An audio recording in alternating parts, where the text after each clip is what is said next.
and welcome to the Hunger Trap Podcast. I'm Lisa. And I'm Diana. And we're here to talk to you about eating disorders, body dysmorphia, and the culture that sometimes promotes them. We are not healthcare providers or psychologists. We're just two women talking about our personal experiences with eating disorders to let others know they are not alone. And if you are currently seeking treatment for an eating disorder, just please be aware that we speak very candidly about weight, our bodies, and food, and you might find some of the content triggering. But if you're still with us, sit back and relax, and let's get to talking. It's Valentine's Day, guys.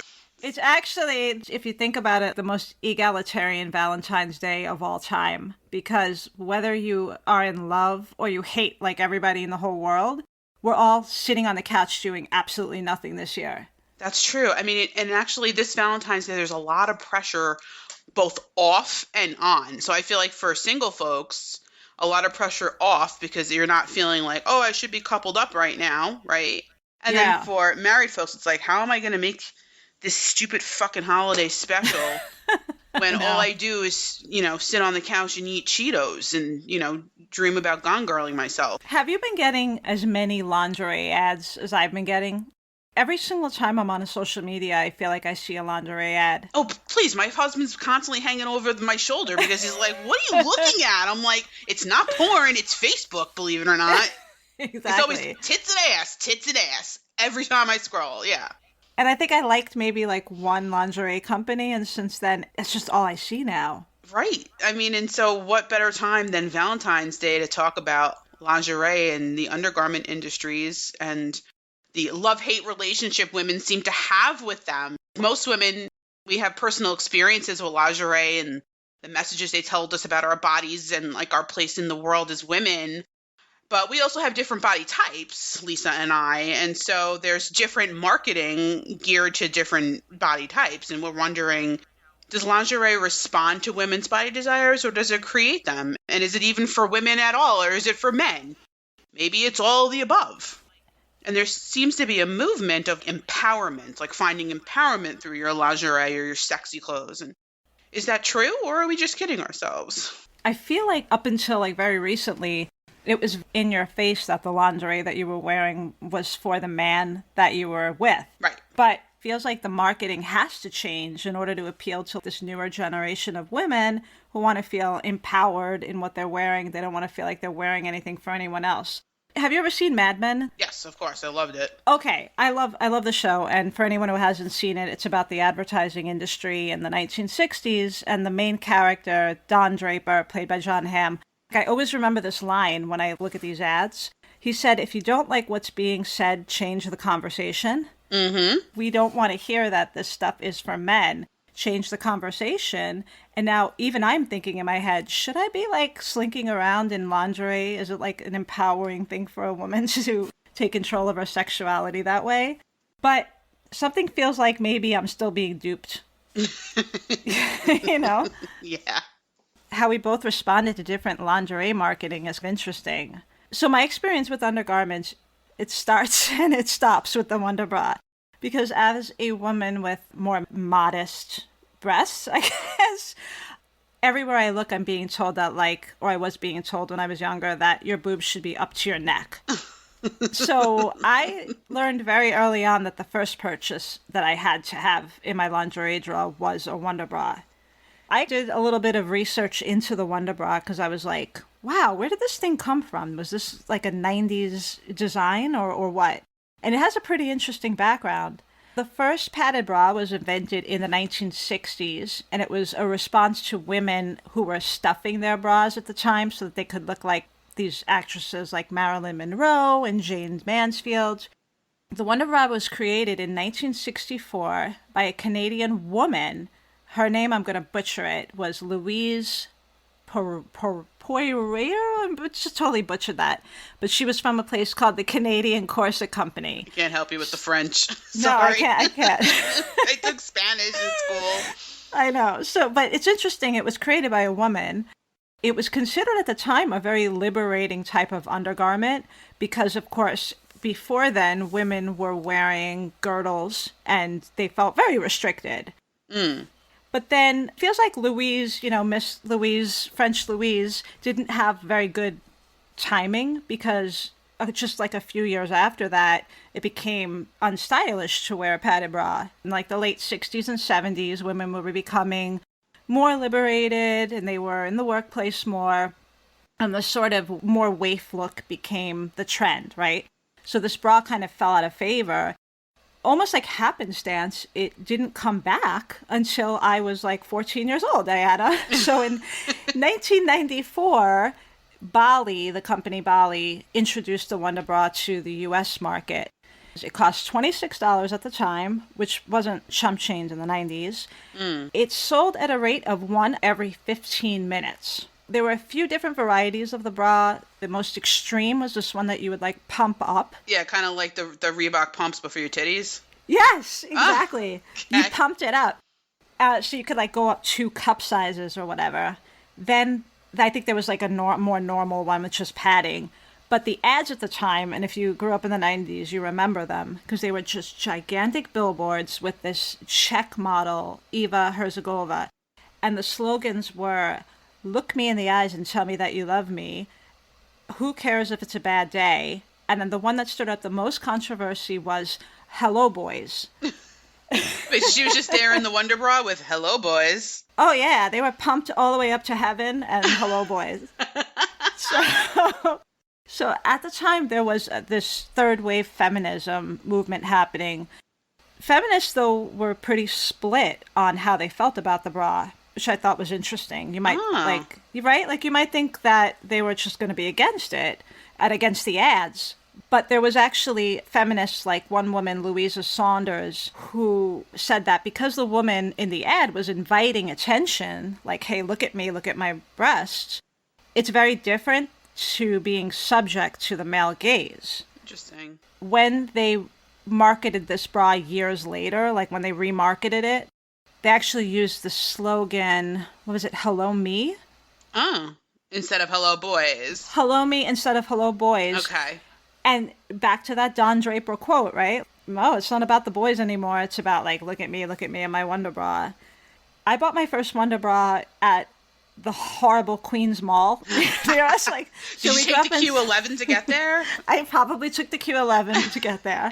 And I couldn't buy the real one because I don't even think they sold it like in our suburban hell. I bought the Victoria's Secret version of it that I think like half of our graduating class owned. Oh. And it had this lace, I put lace in quotes, lace overlay that teenagers have t-shirts on and you can see the lace overlay and the thing is pushing you up in a weird direction. But I wore the shit out of that thing for 3 years straight. Thankfully, I grew out of it first year of college because I got into seeing bands and stuff and I was kind of into that scene and that wasn't really a look that was in style. I liked boys at the time and I felt like, well, aren't I going to attract the kind of guy who's going to want someone with double Ds and who's going to know that I don't have double Ds? Like, what's the point of that? So that is my most profound relationship with any piece of lingerie. That's so interesting. I had such a different experience with bras growing up. First of all, if I put on a Wonder Bra, I would die by asphyxiation. It would be death by my own titties. So there's no way I was ever going to put one of those motherfuckers on. I had a very different experience because I had to start wearing bras when I was about 8 years old. And by the time I was in junior high, I was wearing a 36 triple E bra size. So instead of the lacy, let's push him up to heaven, I was put into minimizer bras. And minimizer bras are like industrial strength titty tamers. They are manufactured by a fabric that was probably designed by NASA to be used on space shuttles. I think you could legitimately use them as bowls or slingshots to launch moon rocks into orbit. It's made out of bulletproof, fireproof, no lace, a swath of Teflon, right? That would just tame my unruly watermelons and make them less subject to the hungry male gaze. Make them smaller. And of course it had the necessary sad little bow nestled in between my cannons to make me feel more like a lady or whatever. But these minimizer bras would mash my breasts down about a cup or two. But they were very, very uncomfortable. I had scars under my arms from the underwire for many years after I stopped wearing them. I got a breast reduction in high school. and I was made a 36C, which was like teeny tiny titties in my world, right? And I was so thrilled that I could finally be able to wear like pretty lacy bras. And it was only in high school I started buying the, prettier, more feminine, but like I am like haunted to this day by the minimizer bras from hell. Ooh. They were so bad. So like, you mentioned girdles, right, earlier. Yeah. And, our lingerie and shapewear, it's not just limited to your bra. Women have been for centuries using shapewear to change their silhouette, right? So like whalebone corsets, hoop skirts, bustles, girdles. It's been part of fashion since fashion was a thing. Like I even think like Wilma Flintstone and Betty Rubble were probably making long line bras out of saber-toothed tiger claws. The modern approach to shapewear is slightly more comfortable, but women and now men are also turning to shapewear like Spanx to mold their bodies. Do you have any experience with shapewear? Like, have you? I only recently learned that women are sort of expected to wear shapewear under like all formal gowns. Yeah. I know that you have talked about how you've worn it. What was your feeling about that stuff? I've always kind of worn it. The brand Spanx, I think, was my first experience, and I did a little digging on Spanx, right? So back in 1998, the founder, Sarah Blakely, who I think was a lawyer, okay, was getting ready for a party, and she realized she didn't have the right undergarment to provide a smooth look under her white pants. I don't think you could pay me to wear white pants, but good for you, Sarah. So she took a pair of like control top pantyhose and cut the feet off, basically made her first pair of Spanx, and was like, holy shit. I wore my white pants. I didn't have to wear a thong. I know a lot of women love thongs.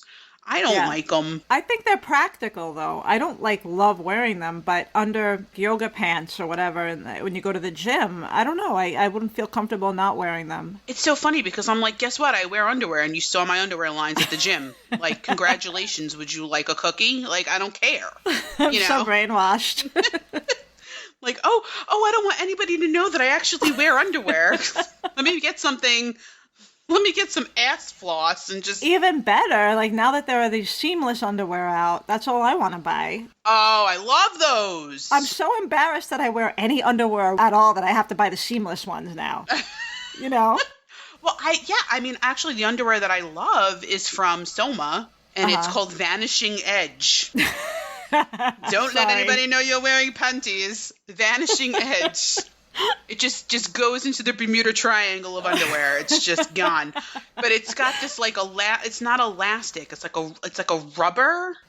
Ooh. And I don't like that. That sounds like it's gonna get hot in the summer. No, it's not. It's not. It just gives you like the smoothest line. You don't even like it because it doesn't dig into your flesh. It kind of like clings to your flesh. Okay. But so back to Sarah. Yeah, so back to Sarah and her Spanx. Okay. Do you know that woman in 2012 was the world's youngest female self-made billionaire?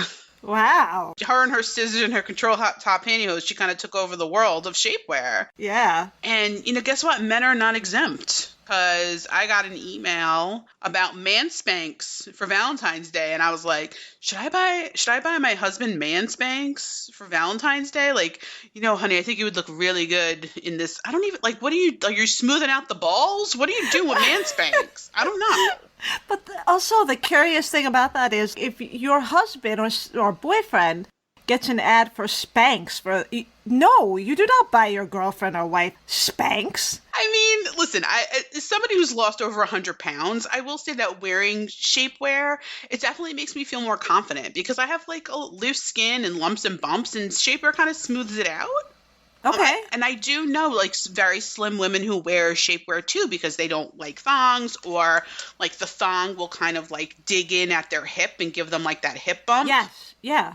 No, it's very common. There's a market for everyone. Yeah, when it comes to shapewear, there really is kind of a market for just about everybody. I don't know if you've seen the brand Yummy show up on your Facebook ads, but it shows up on mine, and it seems to be a company that is marketed exclusively to very, very young, very, very thin women, according to their ads, but it is actual shapewear.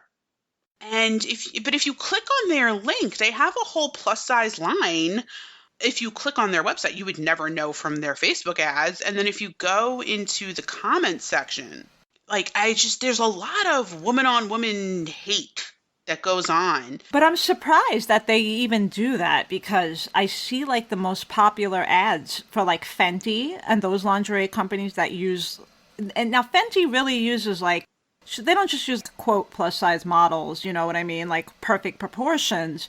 They really, I think, go out of their way to use women who have very different body shapes. Yes. And they get thousands of comments and likes. So I feel like yummy, if this is what they're doing, it's very kind of old school, silly marketing. I mean, it is, but it isn't, because like if you look, I mean, on Savage X Fenty, I don't know, is that like that? Yes, I said it wrong. I think you're right. Savage X Fenty, beautiful, amazing, gorgeous lingerie. They do, and it's an accessible price point. They have a ton of different stuff for all different kinds of body types.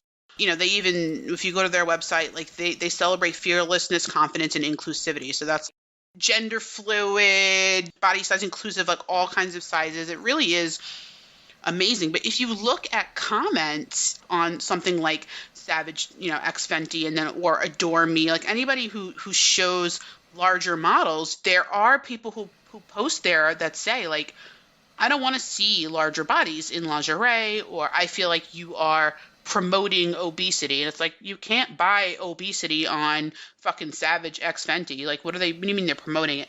Yeah. So like, I wonder sometimes if some of these companies who use exclusively teeny tiny little models are trying to corner the market on people who say like, I don't want to see larger bodies in ads, or Shit, like, that's a really good point. yeah. I mean, but it's so funny because there's so much hate in the yummy comments. I'm like, I bet you they have women like, I prefer to shop here because I aspire to look like these models, and therefore I want to buy the product that they're wearing because it sells the fantasy to me. Totally. I am convinced, without having a scratch of evidence or factual basis for this, that the majority of people who are watching the Victoria's Secret runway shows when they did air, I don't think they are airing anymore, were probably women looking to see like, what is the body expectation of me right now? I don't know any men who sat down to watch the Victoria's Secret runway fashion show. As like an aspirational sort of thing, like a fantasy aspirational thing? Yes. Maybe. In terms of brands that I find comfortable, I have to say that the Honey Love brand is really what I like. It's funny because like, you talk about like what men find sexy and what they don't. Like sometimes like I'll be putting on shapewear and my husband's like, and I'm like, are you out of your mind? Like I'm breaking a sweat over here trying to get this thing on my body. I'll never forget, I went to a party with him and I was wearing Spanx. And I don't know if like I ate some salty food at the party. I got bloated up, and we were in the back of a cab. And I was like, I have got to get out of these Spanx. Like, I feel like my circulation's being cut off. Like, I'm going to die. You're going to need to get the jaws of life to get me out of these goddamn Spanx. And he was like, don't they come with like an emergency ripcord? Like, and that cracked me up so much because all I could think of is like, the Pillsbury biscuits in the like the dough, like yes, the Pillsbury yes. biscuits in the can, and then you hit the little seam and then poof, I was just picturing like my ass just like Pillsbury biscuiting out of the Spanx. But let me ask you, because I'm just thinking of this and wondering how you feel about this. So you know how body positivity is very popular right now. You're on social media, and it's very popular right now to be proud of your body regardless of its shape, sometimes even just show what might be considered a quote flaw. Like there are like a lot of pictures of cellulite and stuff like that, and it's all very positive and I think good to see. But how do you think this movement feels about something like shapewear? Do you think that it's okay to wear it as long as you're doing it for you? That's a good question. Why do I feel better when my lumps and bumps are smoothed out? Is it because I actually feel like I look better, or because I was told that I look better? Do you know what I mean? By society, or it's a good question. But so now what's interesting is the undergarment industry has seeped into actual clothing. It's not completely new, of course. Bustiers have been popular. They were popular in the 80s and whatnot. But what I'm noticing is this ass trend. This pandemic has us all inside, probably on social media way more than we should be. And the other day, I came across what I call the ass leggings post on Facebook. It's this company called Obsession Leggings. You may have seen the ads. They are just regular leggings, but they have like a cleverly placed seam along the the butt area that defines the butt a little bit more. Yeah, it's like a scrunch up your ass crack. Exactly. And all of the ads have women covertly taping their boyfriends or husbands coming into the room to see them wearing these ass leggings for the very first time. And in all of the videos, the men are like fainting on the floor, dying. Like they just like, all they want to do is grab their women. So we're laughing at these. I actually like sent Diana this and we were making fun of it. One of the leggings, not from this company, but a different one, had like, do you remember like a bow right on top of the butt? Yes, so your ass was like a present. Yes, yeah. It seeped into like everything from leggings to jeans. There's just an ass obsession. So I decided I was going to buy a pair of these leggings and see what, is this bullshit or what is this, you know? I buy a pair of the leggings and I tell Diana and I'm like, Diana, I have something to tell you. She's like, what did you do? I said, I bought the ass leggings. She was so disappointed in me. So, No, I wasn't. Yeah, you were. And I was disappointed in myself, honestly, but I bought them. They came, I put them on, and my husband was like, first of all, they are so friggin' comfortable. They feel like a second skin. When my husband came in from work, it took him like 1 second, and he goes, Christ, what are those pants you have on? And that's like really all you need to know is that he keeps requesting that I put on the pants. So I immediately send Diana a text. I'm like, oh yeah? You had something to say about those leggings? Let me tell you something. You need to go buy these leggings. And I did. And you did. And what was your experience like? Sounds like our experiences were very similar. I put them on, and my husband was appreciative of the ass leggings. I mean, listen, you know what's nice about them is that it's not like, you know, you're running around in like a corset with thigh highs and spiked heels on. They kind of bring a little bit of excitement to your life, but like you could kind of wear them around the house and nobody's going to really, like, you're not trying too hard. They're really comfortable. And it's so confusing to me because you're not supposed to be comfortable. Like, you're supposed to be wearing these giant Wonderbras or the Spanx or this da-da-da-da-da. They have cleverly figured out how to make us comfortable and make us more appealing to people who love asses. It is a gift. Asses and the people who love them. I mean, like, listen, we have a young child. Spontaneity is out the window. There's always some fucking Elmo playing. It's not exactly like Barry White, right? So having a nice little subtle way to tease my husband and let him know I'm still a woman. Hey, what's going on? Want some mac and cheese? Want a little anything else besides the mac and cheese? Like, it's nice, you know. It's good. I'm happy I bought them. I would rather be lit on fire than wear them in public. Like, I would never like go to the gym with the ass leggings on, or like I actually had to go pick up a package in front of my house and I had the ass leggings on and I was like, I bet you there's going to be like a fucking middle school parade down my block as I bend over in these stupid pants, you know, because I was like super uncomfortable. I was like, somebody's going to see me in the ass leggings, but it turns out nobody did. But so here's the takeaway question, right? Mm-hmm. The one you really want to think about after you've had a few drinks. Is this an empowering purchase? Is it disguised as an empowering purchase? Does it matter? Does it like really matter? Like, do we have to deny that we want to be sexually appealing to people, to whoever we're attracted to? Does it even matter at the end of the day? No, I don't think everything that we do has to be a fucking political statement. Yeah. Right? I mean, can't we just, we all want to feel attractive. Yeah. So, you know, if ass leggings or the reaction of your loved one while you're wearing the ass leggings makes you feel good, then wear the ass leggings. And like, why shouldn't it make you feel good? You know? Right. It's not all, we don't live on an island. It's okay, no. Right? I mean, I know we don't live on an island, and I think part of being a human being is having sexual attraction and wanting to be attractive. Like, I don't think that that's something that we should deny.